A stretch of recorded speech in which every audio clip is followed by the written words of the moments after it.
What's going on, Nanas? You know it's your boy Turtley Ascendant. Listen, before we get into this video, you already know, like, comment, subscribe, and turn the post notifications on so you know when your boy got some more YT content for you. Also, subscribe to my Twitch as well if you want to catch these technical topics bi-weekly live, and as well as when I hop on some games or whatever and stream for a little bit. You know, the name is the same, but the game don't change. You feel me? So without further ado, let's get into this video. Enjoy, everybody.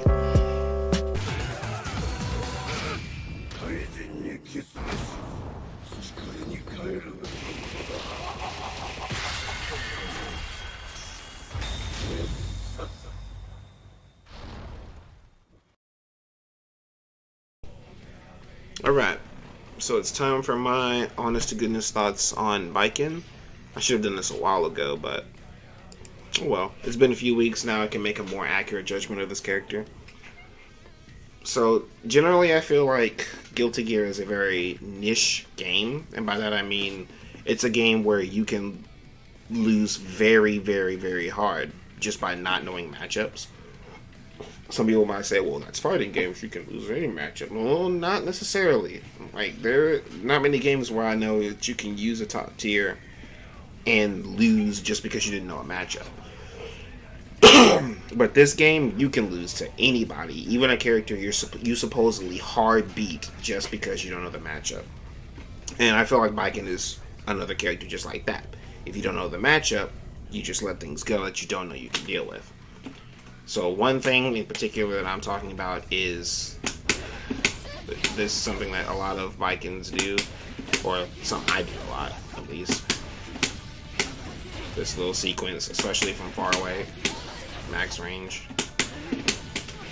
which obviously that doesn't even connect, which I have an issue with. But I'll talk about this button here in a little bit.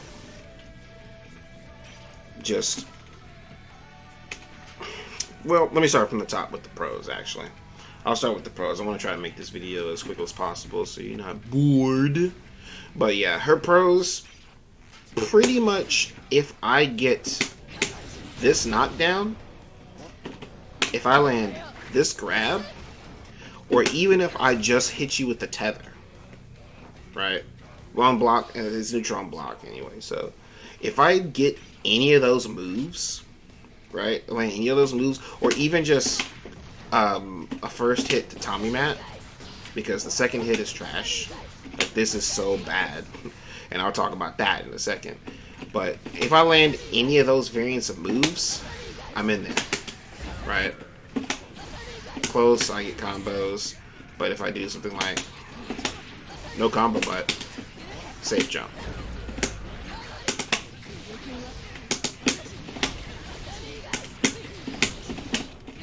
and I get oodles of damage if you DP recklessly, and then also if I read the DP. Well, that's terrible. That is terrible timing. There we go. You also have to worry about that parry. But all the rest of that stuff, that's pretty much my gateway. Once that you get offense, you want to make sure they cannot do anything. Right? You just want to keep the pressure, keep the knockdown going. Because I do believe strongly that Baiken has the absolute best Oki in the game. I think she's unparalleled in Oki. Obviously because of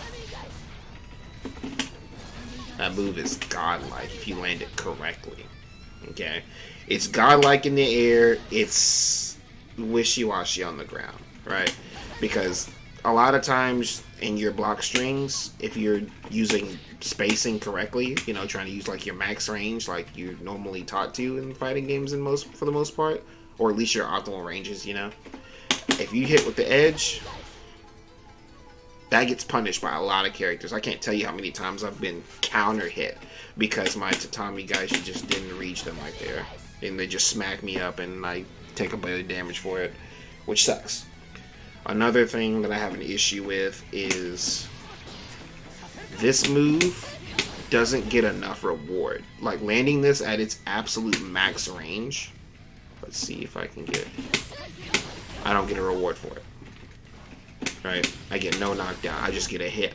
If I want a combo, I have to get up there and get it, right? Which I messed the combo up. Right? But like I said, the breakfast food is really nice. The breakfast here is literally continental. You feel me? Like, you get so much just for getting that knockdown. It is literally guess and check. There are so many mix-ups you can do. Like, if I do this right here, Tiger Knee, side switch, and meaty, right?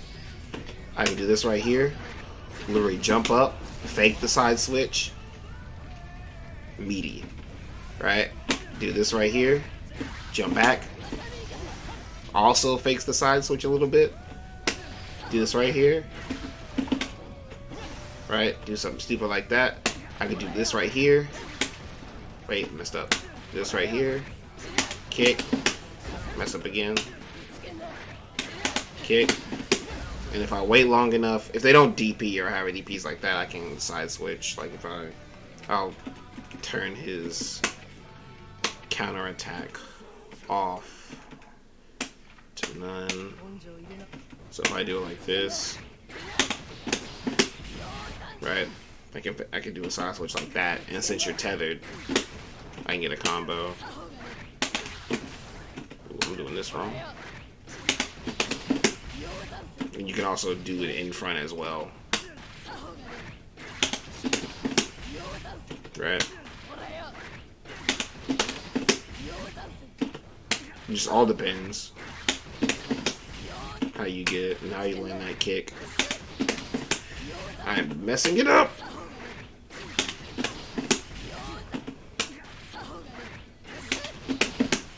It also depends on how they fly when you land that, right? Because it can be very tricky, but you get the point by now. Her wake-up game is phenomenal, but her range game is very lackluster, which is a huge problem with characters like Nago in the game, like Ram in the game. Even against Leo, it can be a problem if he's spacing his stuff correctly, especially against Kai, who can get under chain, which is my next gripe, right? So, characters like Kai, I'm going to all the wrong things. Characters like Kai, I'm going to all the wrong things, Jesus. Characters like Kai, characters like Soul. I don't know who else has a similar move.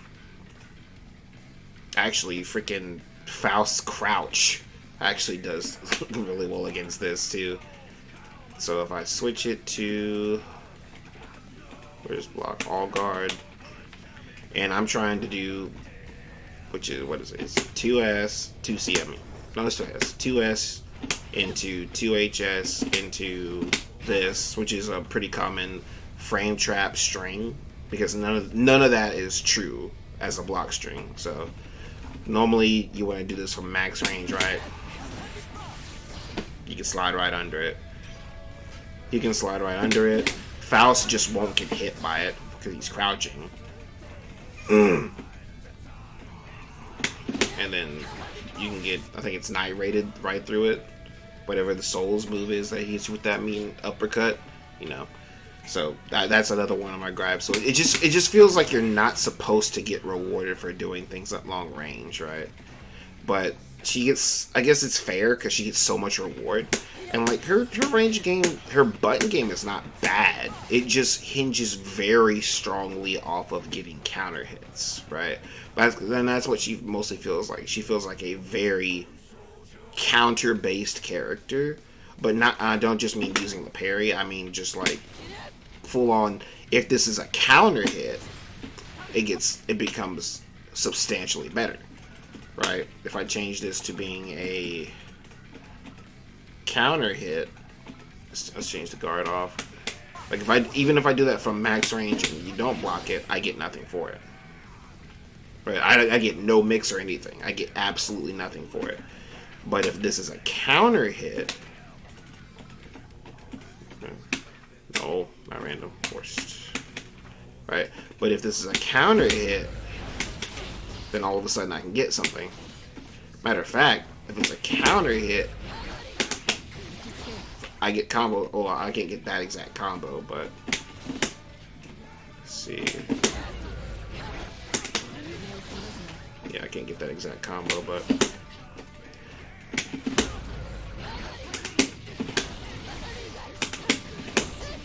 then I can retether and do something right there. Like, she very much so hinges on counter hits, right? Counter poking. That's how she gets her mileage, right? Because I can do stuff like, well, that didn't work. What is it? There's a combo I can do that get that in there. I forgot. But all in all, like, she's a counter character, not just by this, but anything you do is substantially more rewarding if you get counter hits. It's substantially more rewarding if you get counter hits. That's what it is. So you can do something like, oh, messed that up.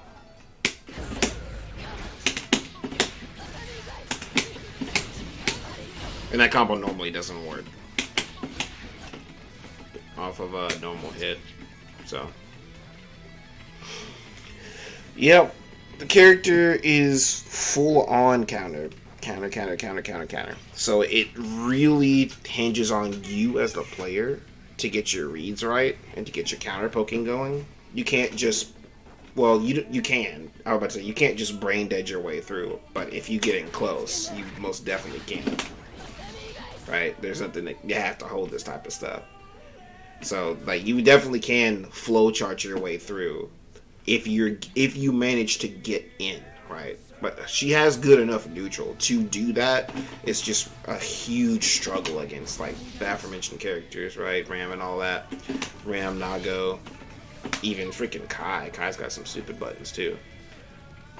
But yeah, character I feel has pretty clear weaknesses. Right? You're not really threatened by her range. If you play the air game from about this distance, there's not a lot she can do. Right? You just kind of jump around, maybe throw some projectiles if you got it. You just have to watch your legs for that button, right? But and even if you get hit by it, it's not really all that big of a deal. You got clipped, oh well, you can't get a combo for it unless you were trying to throw something. So you just have to be very, very careful with that range. You also have to be careful of one little tidbit that I have learned to start using. I'll show you real quick. Like, 2HS is actually a pretty broken move for the most part. Yeah, it's already. So, like I showed earlier, you can dash right through it if you do that from long range. But what you can also do is just wait this button out. On block, you have so much time to cancel. So, I moved. Right, I could just do that at any point in time. It's like even from back here, I can. Right, if I'm ready, I can delay it just as much as you delay it, and even if they don't do anything, right, just look how much time you have. Right. Now, obviously, there is a window. By that time, you're probably not getting the punish. Right? And it can be very tricky. A lot of people, what they'll do also, another little tricky setup, because this isn't plus, right? Sometimes they'll do this, and then cancel, and then parry to get free damage like that. But ultimately, I think if you can play her properly, like if you're a real Guilty Gear player, like you're already grinding matchups anyway, then honestly, learning this character is not going to be very difficult. Getting good with this character is not going to be very difficult for you. Like, I think this character at maximum potential is at the top of high tier. And the only reason I don't think she's top tier is, like I said, she has a lot of trouble dealing with range. Right? There's nothing. If you're playing the keep out game, there is no good button I can use to stop you. Like, I can use far slash, but that button's not near as good as some of the other buttons that these characters have. Right? I can kind of use 2S, kind of, but like I said, it's still not as good as some of these other characters' buttons. Right? What's her 2S to freaking Nago's 2S? Or even freaking Kai's 2S, right? Kai's 2S is godlike, right? Like, so many characters have better buttons than her and get confirms off of them, you know? Like, she's really meter hungry in that regard. In order to really properly confirm anything, it either has to be a counter hit or you have to be willing to spin meter. So, which I guess spinning the meter is not really a bad thing, but, you know, it's nice to have it and not need it, you know what I'm saying? Just be able to use it for damage. So I do think this character is very strong. I do think this character might be the top of high tier. I think she's really strong. I'm just still not quite a Guilty Gear player, I guess is the best way to say that. Like, even though I've hit like floor 10 Celestial a few times, I still don't feel quite like a Guilty Gear player. Like, there's things that I don't do that other, like, vets do automatically that I still have to think about. Like, 6Ping. Like, I'm used to being able to have, like, a DP or something like that. Or having the mindset to just go for parry, especially when I have, like, meter. Because, obviously, it's like using Nago's bite, right? You could just go for parry and then option select it, right, with the PRC or something like that. But that's what I think about the character. I do think she's strong. I do think she's fun. She is replacing Nago, unfortunately, for my boy. She is definitely replacing Nago. This is the character. This is literally the reason I started playing Guilty Gear any type of semi-seriously. And it is also the reason I didn't play Sign or Exard or any of that. I only played Rev 2, and that's because Baiken got reintroduced. So I actually wouldn't have bought Strive if Nago wasn't in the game, because Nago is still cool. I will still be playing Nago, don't get me wrong. I gotta relearn him after I feel really comfortable on Baiken. So those will be the two characters I play for the remainder of Strive, regardless of who comes out. I really don't care. Those two characters are perfect. So thank you guys again for watching this video and listening to me rant about this character. Like, comment, subscribe, you know, do the usual YouTube thing. Check in, turn your post notifications on so you know when I put out some more stuff. Until next time, I will catch you guys later. Peace.